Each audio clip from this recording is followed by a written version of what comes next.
Moore County, Moore County's weekly radio show highlighting the many facets of the Sandhills. That includes real estate, lifestyle, community and neighborhoods. And now from Fore Properties, here's your host, Bill Sahadi. Good morning. Welcome to the talk show, All Things Moore County. Dorothy, since the state has opened up, and last week we had Mark Elliott on, and from the Sly Fox. Yep. And Elliott's on Linden. He had talked about what the difference was now that the state has done a partial opening up in phase 2. He was certainly, his demeanor was a little bit more upbeat than it was back in mid-March. Very much so. Do you think March was like the darkest month that you could remember? Yeah, basically. With the stay-at-home orders and... March and into April, it was just like gloomy time. And the incessant news conferences and briefings and statistics and... Yeah. There's not enough Advil in the world to take care of all that stress. No, there isn't. So we, have consistently done shows that have been related to the pandemic. And with the state opening up now, we're actually delighted to segue into a show not about events, as we usually do this time of the year, because school would have just gotten out, graduations are over. Yep. But every once in a while, we get a chance and an opportunity to talk to some of the people in our business in real estate about this remarkable 2020 real estate market that we've been in, even with the backdrop of the pandemic and the stay-at-home orders. And we're going to be speaking today with two very bright and very qualified and very articulate ladies who are in our business. Ashley Paxton is the new home sales coordinator or consultant at Legacy Lakes in Aberdeen. And she's going to talk a lot about the new construction process, what she has been doing with the people coming in, because Legacy Lakes is teeming with new construction and growth, and it's become a very vibrant community with a great infrastructure. This has not been a year where the pandemic has slowed things up. In fact, in some regards, Ashley, it's actually helped pick things up. Oh, absolutely. You have any free time this year? Not in the past, probably 4 or 5 weeks. It's just been nonstop. Right. Long days. You take it home, and you have 3 kids. 4. You have 4? 4 boys. What are the age ranges? They are 8, 10, 12, and 14. Oh, my. So when do you sleep? I know, right? Well, and then my husband, he was deployed for most of it. He just got back actually last week. So I was a single mom doing it. But it was nice because it kept me busy and it kept my mind off of, just being a single mom. How long was he deployed for? A year. He's been gone for a year? So you've been running 4 boys for a year? Yep. Do you have like a good psychologist or somebody to counsel and get you through it? Nah, well, living in Legacy is actually part of the reason why it works so well, because it's such a great community, and the families there are wonderful. And so my kids were just, they had so many friends to play with, and there were things going on, so it didn't feel so hard while he was gone, because we were having a great time. You mentioned something that's really important that plays into a lot of people's decisions these days about buying, and that's community and neighborhood. And we're teeming with children and kids, and Legacy has gone through some ups and downs. If you go back 13 years, 14 years, but today it's almost like its own little city. Oh yeah. People, I think their jaw drops when they get in there and see what's going on. It's beautiful. It's a beautiful community. There's great amenities. Right. There's just a really good, sense of community there. All the neighbors know each other. Yeah. These past couple of weeks, we've had food trucks come into the neighborhood, and so that's been a really fun, way thing, for all the neighbors to get together and get to know each other. Yeah. You had the opportunity to work with David Wilson from our office on a new construction home for some clients that actually moved from Southern Pines, and they were downsizing. Right. And lo and behold, a couple of weeks later, I had the opportunity to work with you on a new construction home for a client, Monique, which we are currently working on, and we're going to talk a little bit about that process today. And I do want to introduce Victoria Riddle. She's a broker with Fore Properties, but she's so much more. Victoria, you are a native, I mean truly a native of Moore County. I am. You're a mother of one. Mother of one. She's 6. She's only 6? Yeah. Seriously? Yeah. Oh, I thought she was older. No, she just has that personality. Oh my gosh, she really does. She does. She's way more assuming than a 6-year-old. She goes everywhere. She's like, I'm a real estater. She always gives out my card. Does she really? Yes, all the time. Everywhere we go, even if we're in another state, she's like, I'm a real estater. Me and my mommy will sell you a house. Yep. Tell me a little bit about your family history, your roots in Moore County, and how you got to the other side where you are, because you joined the real estate business at a very frenetic, busy time. Yeah. I'm originally from here. My family is all from here, my mom and dad, and we have a history of farming in our family. So I live on a century farm, and it's one of, I think, 8 in the whole county. We have a 185-acre farm that we live on. So my family started in the John Deere dealership in Carthage. So everything's always been about land, and my family bought tons of real estate. They didn't invest in the stock market. They invested in land. Mm-hmm. So my dad passed away about 5 years ago, and I worked for him in the business. And after he died, I decided to go we worked together, flipping houses and doing some commercial property. So I had a lot of background in building, more design. So I started doing interior design for about 5 or 6 years. And then I decided to do real estate a year ago. Right. More for the fact that I had so much real estate, and all of a sudden people wanted to buy land, and all these people want to live in Moore County, and it was just so new to me because years ago it wasn't the case. And so I just decided to do that to build knowledge for myself for what I had, and I just enjoyed it also. Ashley, Victoria was just involved in a transaction, and you'll give me a knowing nod on this. There was a property that was listed for sale, and her buyer was one of 10 offers that was submitted on this property. That's crazy. Yeah. And I think you just closed on it a couple of days ago. What is it like? I mean, working with 10 offers, how do you prep your client in a multiple offer environment, which is what we're seeing? Mm-hmm. Talk a little bit about that whole process. Well, that was my first multiple offer situation. And the main thing that this lady was from Cary. So she wanted land, and she'd been looking for the past 2 years. She wanted to move to Moore County, and she wanted land. And so we were actually the last offer. I think we put it in about 10 minutes before the deadline. The deadline, yeah. So she just absolutely wanted it for the land mainly, and the house was beautiful too. But she wanted to win the offer, and we did, luckily, you know. And it was actually I would say, and it went for 11,000 over asking, right? 21,000, yeah. 21,000 over asking price. I've never seen anything like it. And you know, so normally in a situation like that, you're going to expect, to me, I was going to expect for something to go wrong. It was out of all the transactions I've done, it was probably the easiest one. Wow.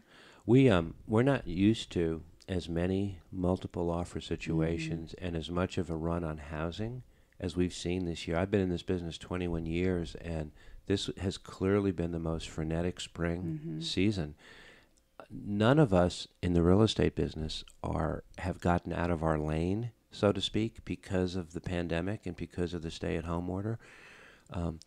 But the demand for new construction, the demand for housing, I guess, Ashley, would you say that it's 85% military? out here in Legacy Lakes, easy for sure. At least, right? Yeah. So you're working with are you working with buyers in person, or are they coming from overseas?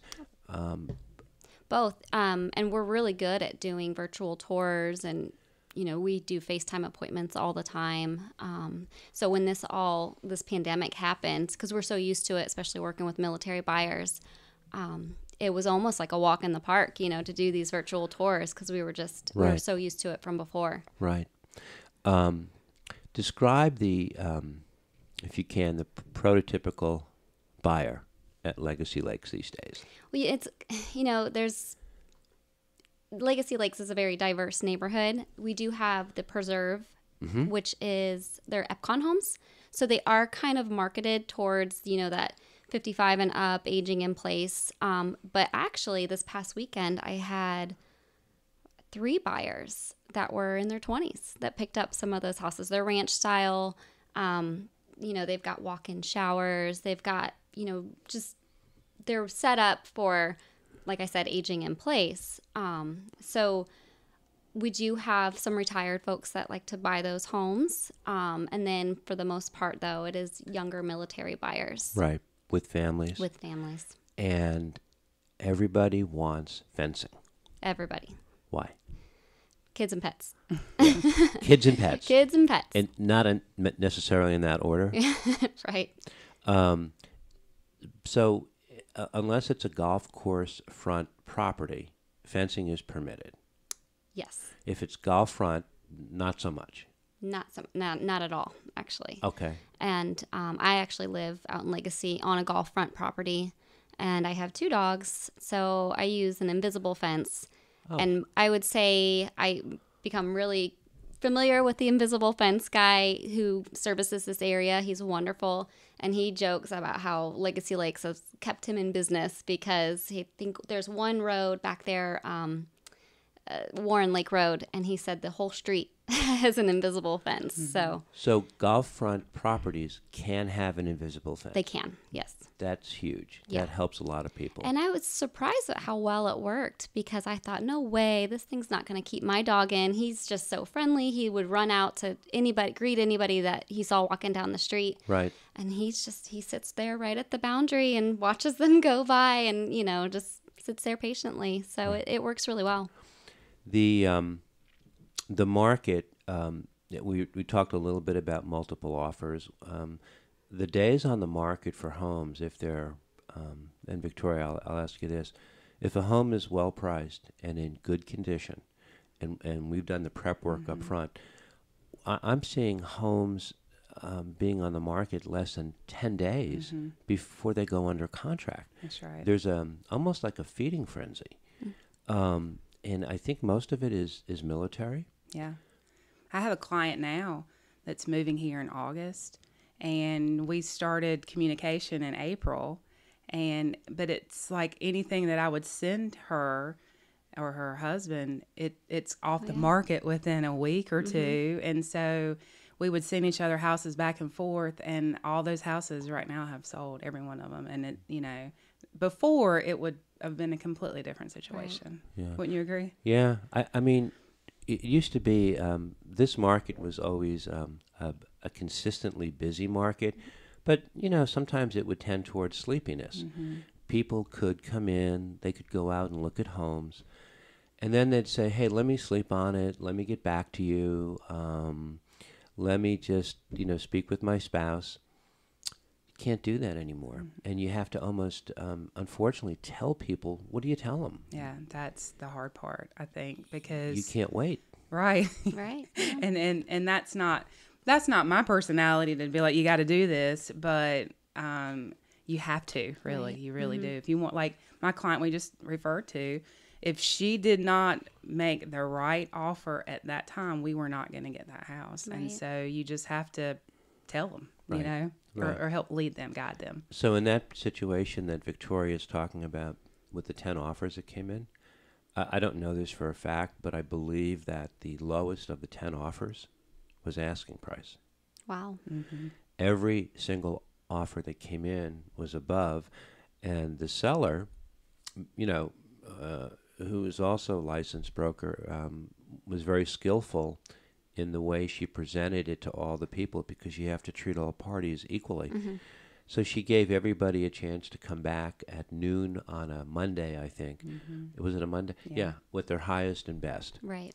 And you had started, Victoria, I guess at one level, but then you did come back and you increased the offer. Your client was on board to do that. That's right. Yeah. Yeah. One of the things that was advantageous to you was the fact that your client's offer was cash Yeah. versus financing. It's always helpful. And, and Ashley's going, "Oh, you're so lucky." Yeah. That was very lucky. Why did you say that? Because you deal with a lot of VA. A lot of VA. I've done a couple cash offers, and I know they're very easy and straightforward, and they're for the seller. It's a no-brainer to take a cash offer over a financing. It's just more expedient. Big Brother is sort of not looking over. Right. But we also live in a world of appraisals. Exactly. And that's where some of the drama comes in. And when we come back in the second set, I want to talk about some of the values in Moore County, what's happening, the appraisal process, and how important there are two really important parts to the contract. Sometimes getting an offer accepted is the easy part. Negotiating repairs on home inspections and getting a property to appraise, especially if they're working with a lender. Those are the two hurdles that we have to prep our clients for. In new construction, you have to be very careful because you don't want to overbuild based on comp sales. Right. And it's so important that you don't have any drama. Right. Right. Right. Well, when you have a pre-sale, that's when the buyer comes in and they're able to make all the selections. So we have to kind of prep them. You don't want to outprice yourself in this neighborhood. And you don't really have to worry about it in Legacy Lakes, not too much, because it's a nice neighborhood. It's really desirable. So my comps have been really great. My appraisals have come in. Yeah. One of the things I find that a lot of buyers, especially younger buyers today, when they're buying a home, whether it's a resale or if it's new construction, they approach it as if it's going to be their forever home. It's not the case. Right. But from their point of view, they can't see past maybe the next 4 or 5 years. Right. And if they make decisions for a forever home, that could come back to bite them when they go to resell it. Oh, absolutely. They're watching too much HD I TV. saw that all the time in remodeling. They would come in and want to remodel a house they just bought, and they're only going to be here for 3 years, and they're going to rent it. And I'm like, you don't want that countertop. You don't want to do this backsplash. You don't want that flooring. Right. But they wanted to design their house like it was the house they were going to have forever. Yeah. A mistake. You're right. Absolutely. That's where a good broker comes in and acts as a coach, as a mentor, and gives a little bit of a perspective. We'll talk about that in the next set. I'm speaking with Victoria Riddle, broker at Fore Properties, and Ashley Paxton, new home sales consultant, coordinator, and chief bottle washer. This is All Things Moore County. We'll be right back.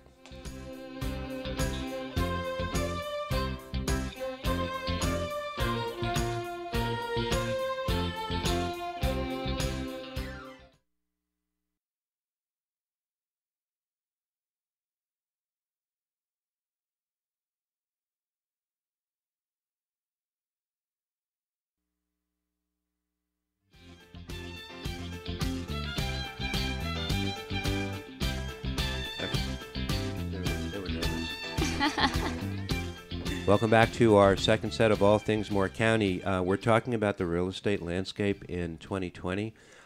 It's been a crazy year thus far, and we've really bucked the trend of a lot of other businesses who have not been as fortunate as we have been with the pandemic and the shutdown and then the partial reopening. We're speaking with Ashley Paxton from Legacy Lake. She's a new home sales consultant, and Victoria Riddle.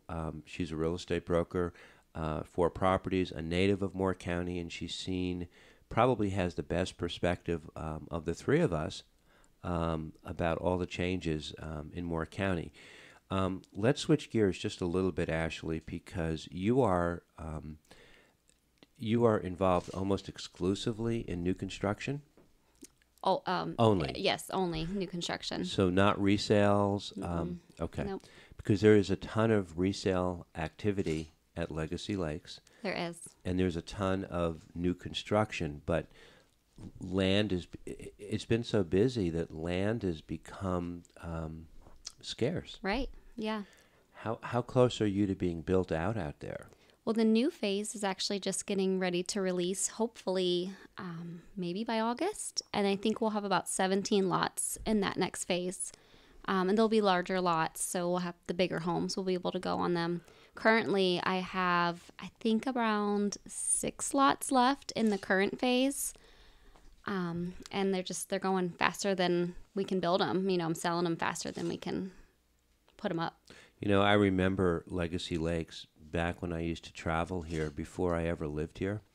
And what year was the golf course put together? Jack Nicklaus Jr. designed it. Do you know? I wish I knew. Nope. I used to play a lot of golf there, and I remember when there were no homes. Mm-hmm. And then I remember when there was some new construction going on, and we looked around and said, oh, this is nice.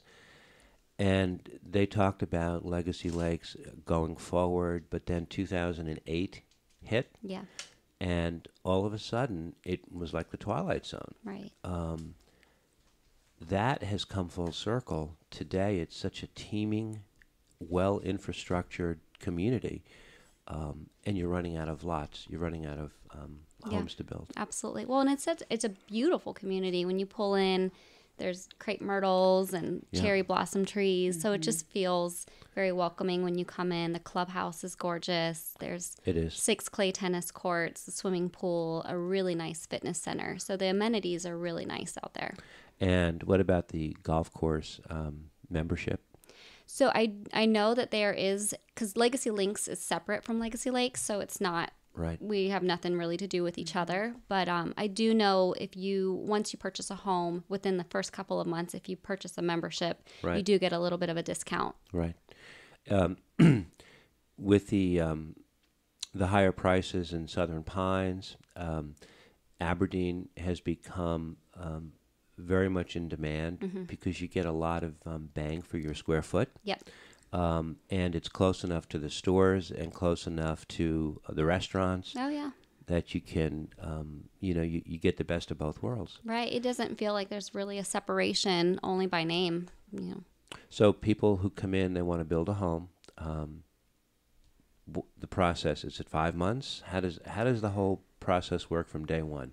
It's usually about 6 to 8 months from start to finish. Right now, because we've had so many sales, I think we're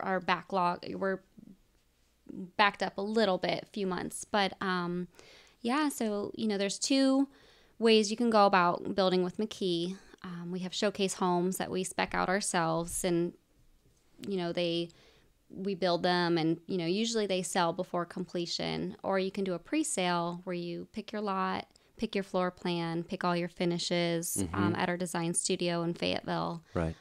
We also have in-house lending. It's kind of a one-stop shop, really, at McKee.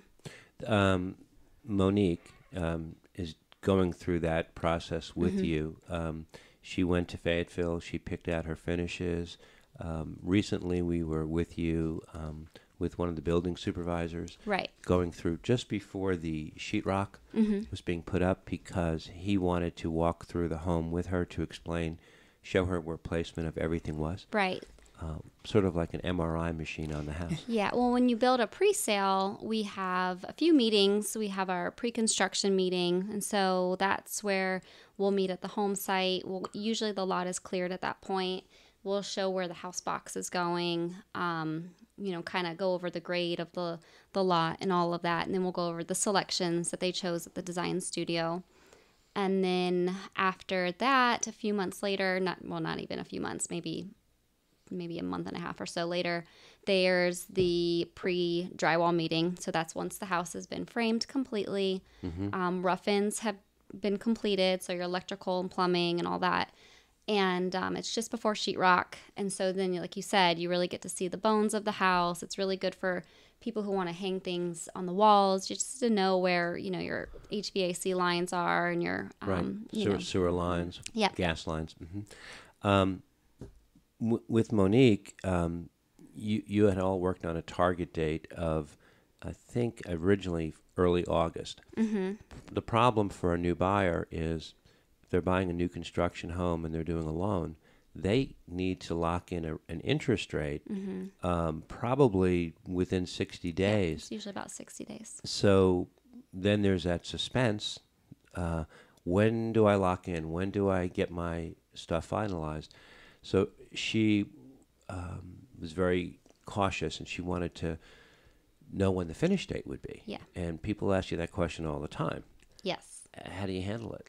So we usually set a closing date at final mechanical. So that's once we know that there's no more delays Right. that we can really expect, weather delays and all of that. Right. That's once the cabinets have gone in and countertops. And then right after that, that's when final mechanical is. And that's usually about 60 days out. So And where do you think they are on that right now?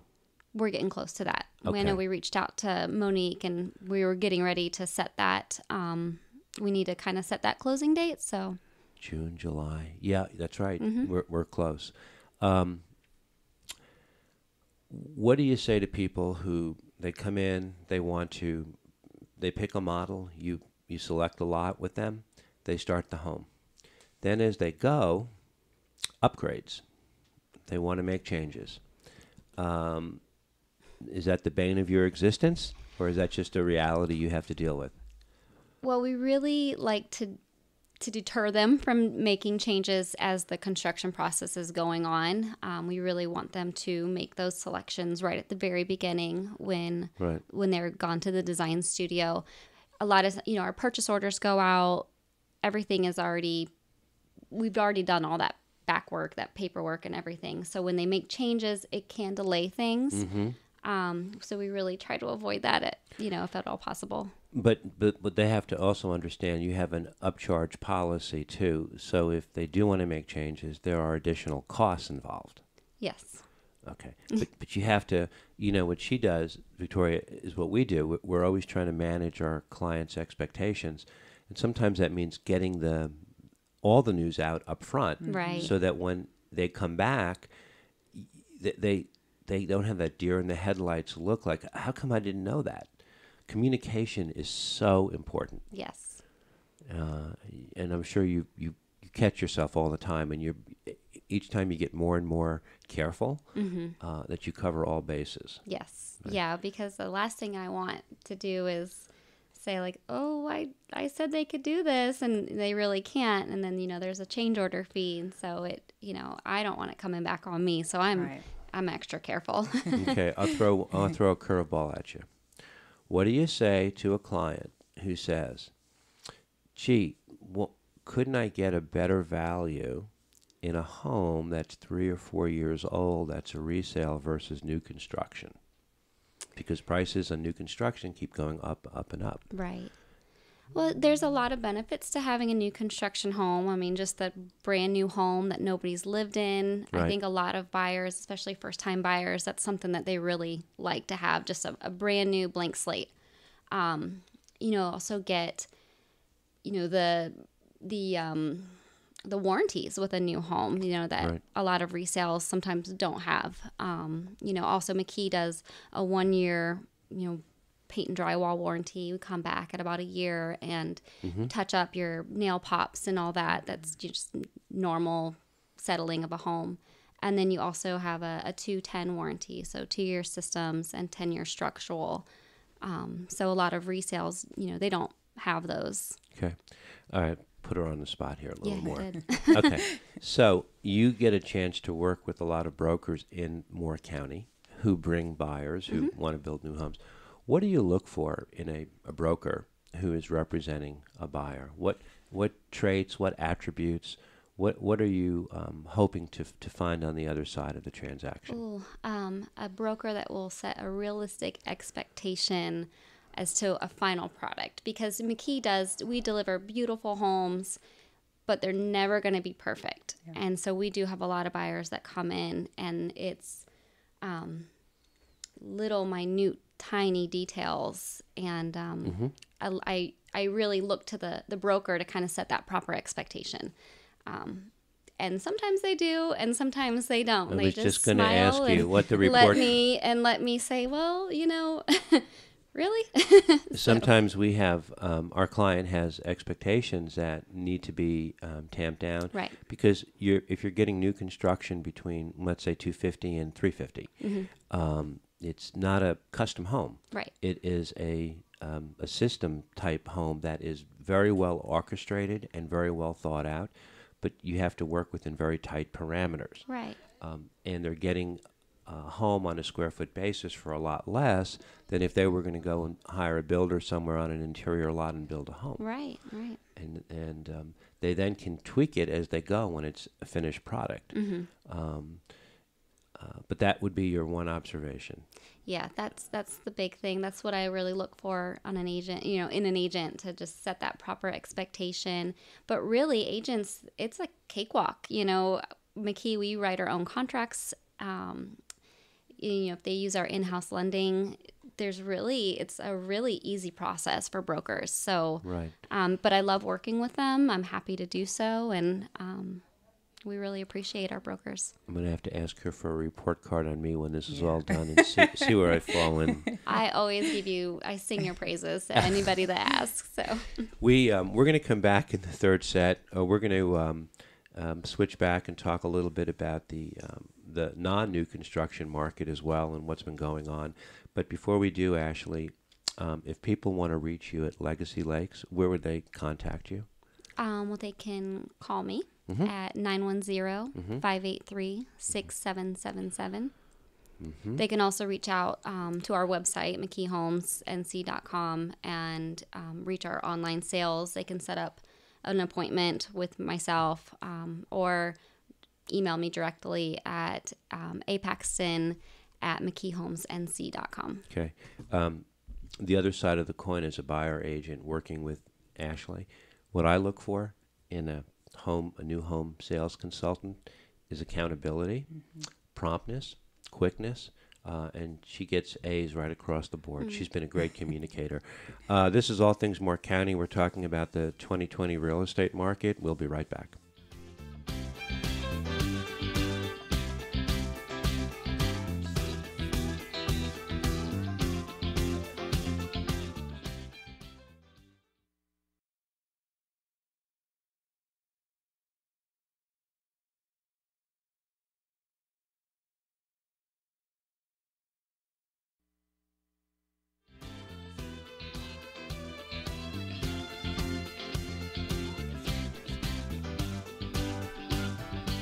Welcome back to our final set of All Things Moore County.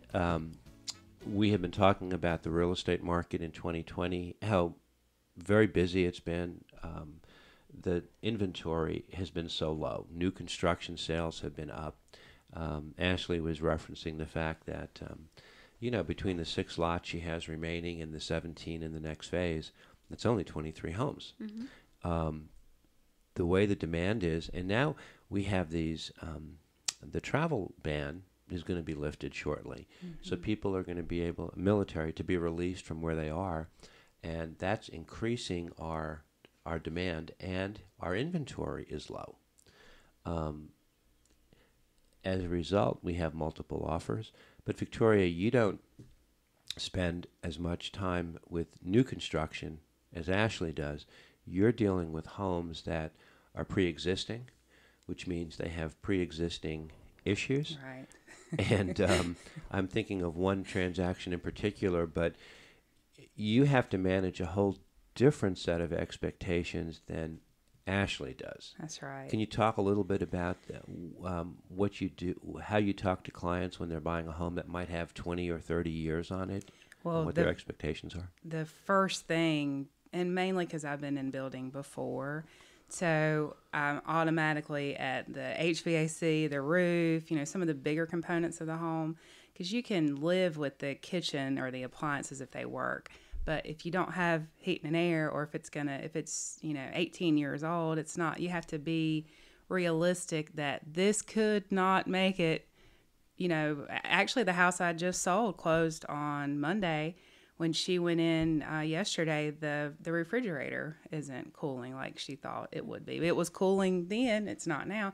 So, but that's kind of like a common thing that you would expect. Well, I might have to get a refrigerator, but people they're not prepared for the $18,000 for 2 HVAC units or for a roof, right? Right. And so I probably focus on that a lot, and then I always want to get an inspection. And then when you get into that, you have to make sure that your appraisal is going to be where it needs to be, right? Appraisals have values have been going up. Homes are appraising. Some of them have surprised me. Yeah. What that means is the seller gets to sell their home, the buyer gets to purchase the home with the lending that they have in place. But we want people to make, judicious decisions, good neighborhoods, solid bones, because most of these homes that people are buying are not their forever home. Sometimes buyers lose sight of that. And I think you guys were referencing too much HGTV. And right. Totally. You can overdo and take a home beyond its value. Right. So how do you, as a broker, coach that? How do you, because that's a valuable tool that a good broker brings to the table. It's mentoring and coaching. Yeah, I think the first question I ask, and I did this when I was remodeling, how long do you plan to live in the home?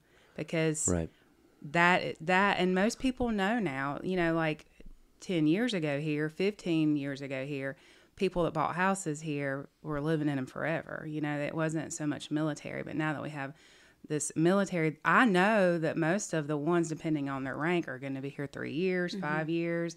They're going to try to rent it because we've seen the cycle. So I feel like that's my first question. Right.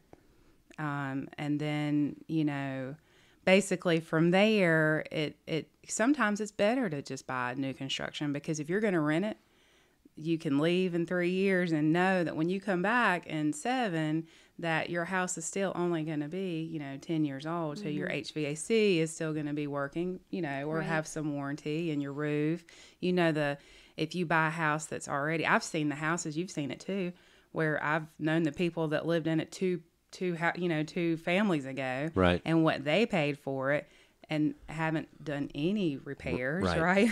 Right. And now what the new people are paying for it. So, and that's one of the abilities, or I guess one of the good things about living here is you've seen that, where a lot of people don't have that. Yeah.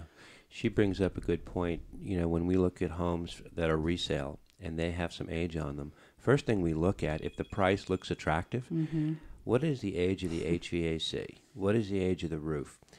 Is it something that's going to have to be replaced in 2 or 3 years? And if it does, that should affect the price that's negotiated on the home. Right. But most buyers might not be in a cash position. They might be in a good credit position to borrow the funds to purchase the home, but maybe not have a lot of out-of-pocket cash to make these big capital improvements. Yeah. Sometimes they're better off in the low interest rate environment to perhaps buy a home that is a little bit newer, that the operational systems are more current. And yes, they might wind up paying $30 or $40 or $50 a month more in the mortgage, but they're not coming out of pocket. They're amortizing it over 30 years. That's right. The other thing that you have to face that Ashley doesn't is the home inspection. Process, the interpretation, the therapy, because these home inspection reports can read much more inflammatory than they are in actuality, because the home inspectors have to adhere to a certain code of how they report things. That's a process. Right. And I actually just had my brand new home inspected 2 months ago? Tim Skibitsky, he did, who was on the show. That's right. And I wanted to do it, just mainly as just kind of like my punch list for the contractor and the subcontractors, but also to reference to my clients that I had a brand new house, Right. just like, you're talking about, and mine was custom, and I still had a 15-page report of things that Right. were found, and they were little, some of them were minor, and Punch some list of, items. that's Yeah. right, and some of them were bigger, but it's so important to, and then the things that not to worry about, Right. like some people will get caught up on, a little plumbing issue that it's $45 to fix. But then you've got foundation issues on the house that they want the house so bad that they try to overlook in some ways. And that, when I get those, I had one with the foundation issue, I try to get them as far away, especially if I know financially that they don't have the $10,000 to put in it, because it's a lot harder to. That was a house in Sanford. Yeah, yeah, and it actually worked out. The sellers did all the repair. I sent them the inspection report. They completed everything on the report, and she's very happy with her house. But immediately, I knew that if she got in there and 6 months down the line, she needed to replace something that was $10,000, she couldn't, she couldn't, Right. it would be hard to do that, Ashley has the advantage of having a walkthrough, having a blue tape walkthrough, and that's like immediate gratification. You put blue tape on the on the walls, wherever there are issues. The next day, her team comes in. They address all of it. Yeah. That's like scratching an itch on your back immediately. That's right. And that's it. And then they have a warranty. Yeah. So in the 11th month, they get to come back and make a list of the things that settling or whatever it is that McKee would cover, but not so much on an older home. No. Other things can happen. That's right.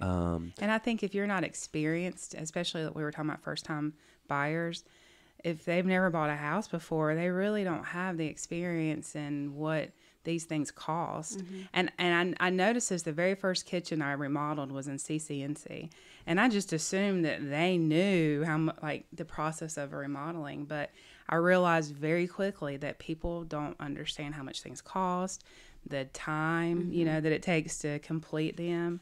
And so I think for new, first-time buyers, that expectation, you have to set it, don't you, from the very beginning. From the first sentence. That's right. And you have to have your antenna up.